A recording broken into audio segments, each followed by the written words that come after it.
هنتكلم في حلقة النهاردة عن تهكير العقل الباطن للحبيب.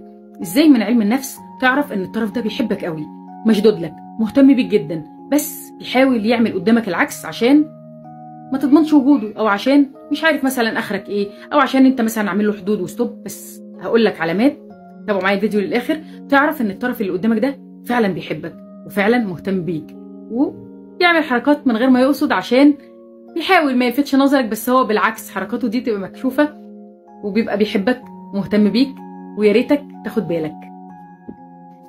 لو مثلا الطرف ده معاك في الشغل هتلاقيه طول الوقت رايح جاي قدامك، قال يعني مش واخد باله وماسك التليفون، الو يا بنتي، او يا حبيبتي، يا بابا. عارفه الطريقه دي او عارف الطريقه دي اللي هو طول الوقت بلفت نظرك، ايه ده يا ترى بيكلم مين، يا ترى مين اللي شغل تفكيره، ايه ده، خليك تركز معاه مثلا ان هو ايه فارق معاك ولا لا.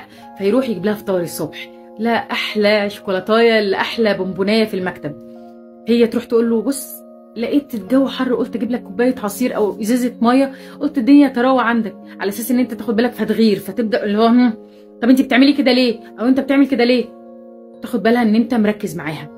حاجه تانية بقى، مثلا عندك على الفيس هتلاقي دايما بيخش عند صاحبتك او عند الناس كلوز ليكي او عند صاحبك او كده، وبيعمل لهم لايكات وكومنتات، وانت عند صمت اجتماعي ورهيب وسوشيال ميديا عقاب بالتجاهل، اللي هو ازاي بقى مش هعمل لك لايك، مش هعمل لك اي حاجه، انا واد تقيل ولا انا بنت تقيله في نفسي فمش هعمل لك اي حاجه من دي.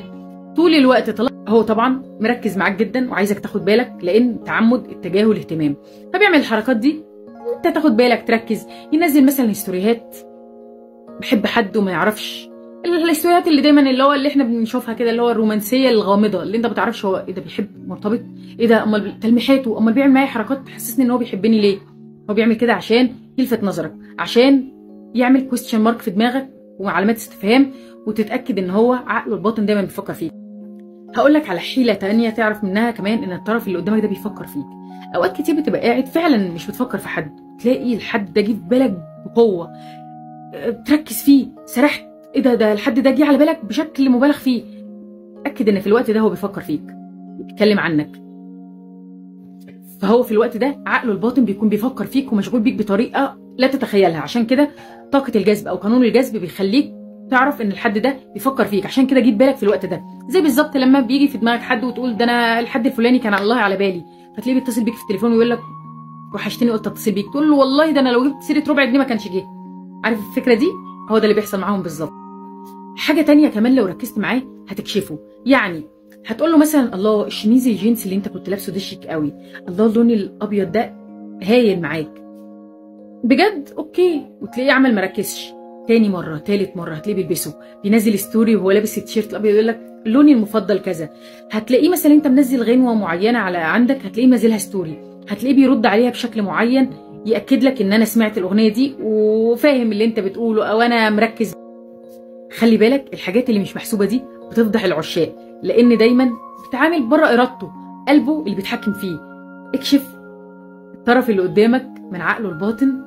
هنتكلم في حلقات جايه كتير عن كل حاجه بتخصنا.